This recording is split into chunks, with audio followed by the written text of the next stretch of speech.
Hello, world history students. This is Mr. Everton, obviously, and this is a video about the causes of World War II. And the good news is that we've already learned a lot of this stuff. Like we already kind of know what caused World War II because we've learned about World War I. And in many ways, World War I caused World War II. Some historians talk about them like they're really one continuous conflict with like a little 20-year halftime in between.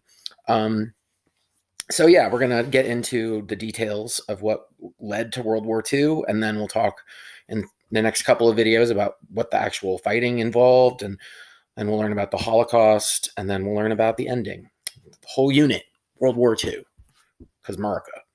All right, so in World War II, we've got two sides. We've got the Axis powers, the bad guys, and the Allied powers, the good guys.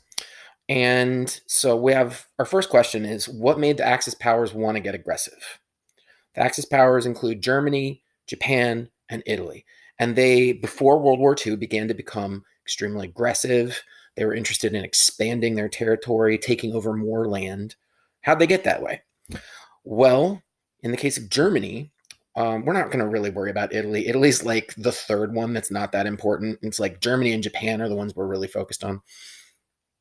Um, Germany remembered World War I, and there was a trade embargo, which means that Great Britain surrounded Germany with its navy, with its warships, and wouldn't allow any supplies in. And so by the end of the war, people in Germany were starving. They didn't have enough food to eat. They were going around eating turnips, which they had previously considered food for horses. And they basically by 1918, they called it the turnip winter. They didn't have anything left to eat except turnips. Here you can see a picture of German people lined up at a soup kitchen trying to get free food because they don't have any food at home because there's not enough food in Germany to go around. And there's, people starving. And Hitler lived through that, right? Hitler, the new leader of Nazi Germany, he remembers that. And he wants that to never, ever happen again. He wants Germany to always have enough food. And so his plan is to make Germany self-sufficient, to make it so they don't need anybody else. And the way to do that in his mind is to expand, take over more land, and then that land will become the food producing center for Germany. He's going to take over Eastern Europe so that he can use that land to create farms to feed German people. And that way, German people will always have all the bread and pork and fat that they could ever want. And they'll never have to be worried about Great Britain surrounding them with ships and having an embargo again. He called this idea Lebensraum, or living space. Hitler wanted to expand, create a German empire that would be self-sufficient. So that's one reason. That's one reason why Germany was so aggressive. Another reason why Germany was aggressive was because, if you remember, we talked about the Treaty of Versailles. The Treaty of Versailles was incredibly harsh with Germany. The Treaty of Versailles blamed Germany for the war and forced Germany to say, okay, yes, it's our fault for World War I. The Treaty of Versailles ended World War I, right? And as part of the ending, Germany was like, okay, you beat us, we lost. And France was like, okay, cool. Well, now you have to say that the whole war was your fault, and you're going to pay us like a ton of money, just like all the money you have. And we're not going to let you have a military anymore. And we're going to demilitarize parts of, we're gonna like take part of your land called the Rhineland and occupy it. It was just very harsh terms. And German people were really embarrassed. They were really offended. They were like, like, you already beat us. Why you got to rub our nose in it? Reparations are the payments that Germany had to make. And they had to, like, every few years, they had to, like, pay this huge amount of money to France. And this debt and reparations really ruined Germany's economy and contributed to some of that starvation that I was talking about. We talked about hyperinflation in class and how their money became worthless. It was a really hard time for Germany, and they wanted revenge. Like, they wanted to feel good about themselves again, and they wanted to get back at the countries who had humbled them in this way. Now, what's the deal with Japan? Well, at the Treaty of Versailles, that same treaty that ended World War I, Japan was there, and they were like, hey guys, we really want to insert language into the treaty that says that all races are equal and that white people aren't better than anyone else. And all the European countries were like, they like thought about it for a minute and decided not to. And so Japan specifically wanted to do that, right? Because they are, you know, they are what's the word I'm looking for? They're ethnically different from white people, and they're trying to assert that they are just as good as white people, and the white people won't admit that. So that offended Japan. Japan had, if you remember, industrialized. It was the most industrialized non-European, non-American country, and they were expanding, and they were trying to become an empire, and they were like, yeah, we're going to do this empire thing just as good as all the Europeans. And they needed resources because Japan is an island and it's relatively small.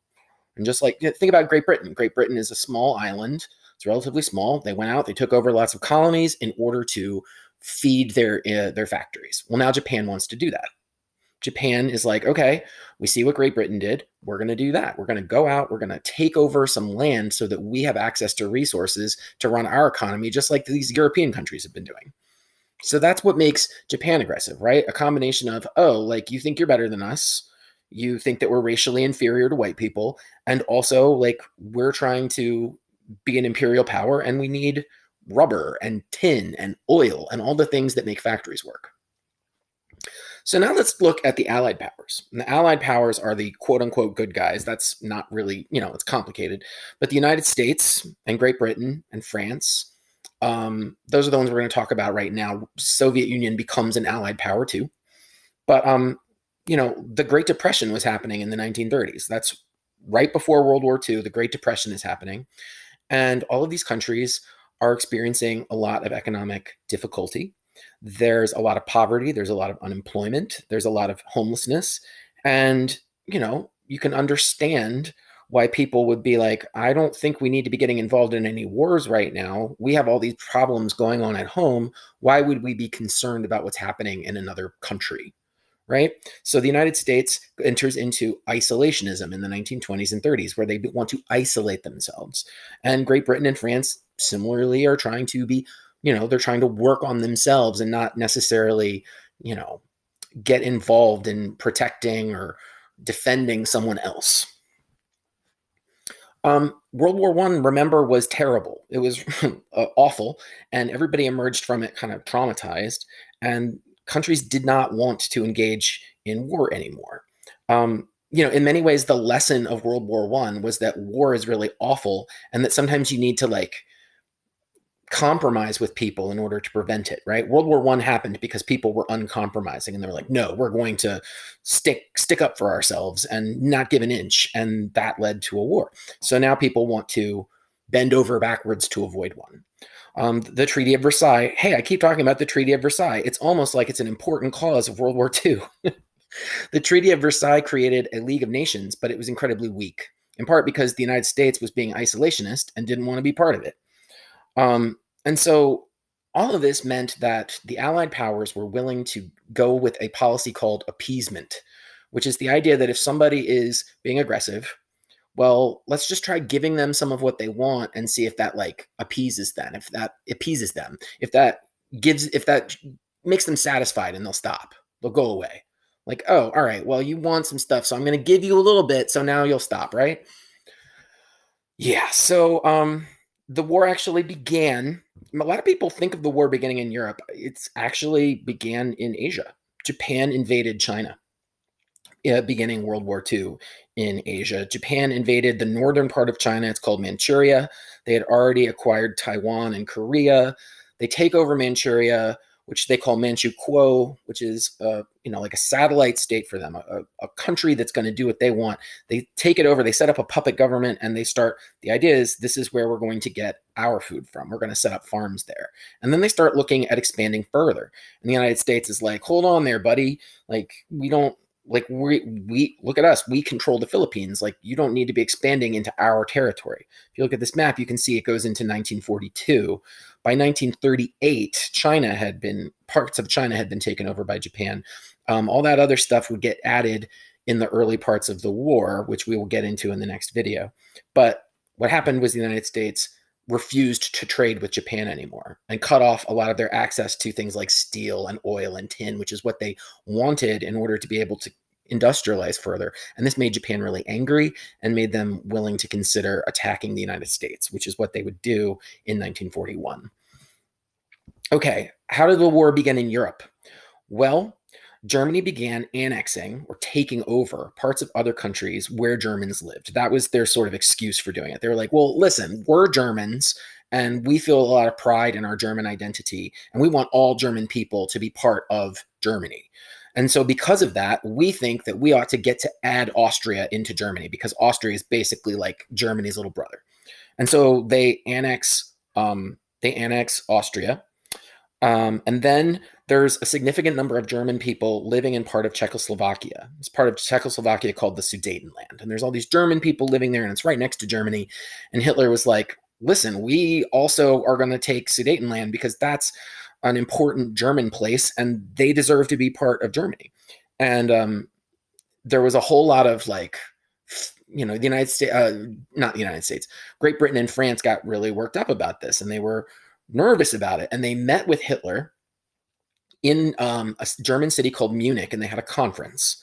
And the British Prime Minister, Neville Chamberlain, made a deal with Hitler where he's like, okay, so we're going to let you have Sudetenland, this part of Czechoslovakia, and that's it. You're not going to do anything else. And Hitler was like, yep, promise.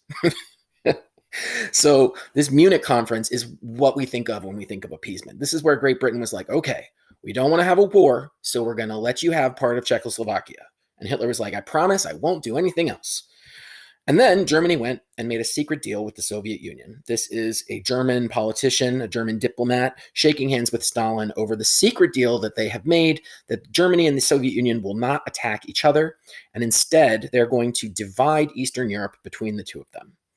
So Hitler makes this deal with Stalin, even though he doesn't like him, and then turns around, and less than a year after he promised that he wouldn't attack anybody else, Germany invades Poland. And at that point, Britain and France are finally like, oh man, all right, declare war on Germany, and World War II has officially begun. So what caused World War II? As you're writing your AIM question, I'll just give you a quick TLDR. It's aggression and appeasement, the two A's.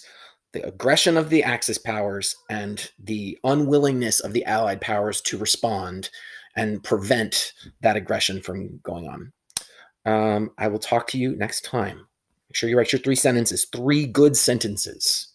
Don't do this like 1 sentence thing and then think I'm going to give you a 20 because I'm not.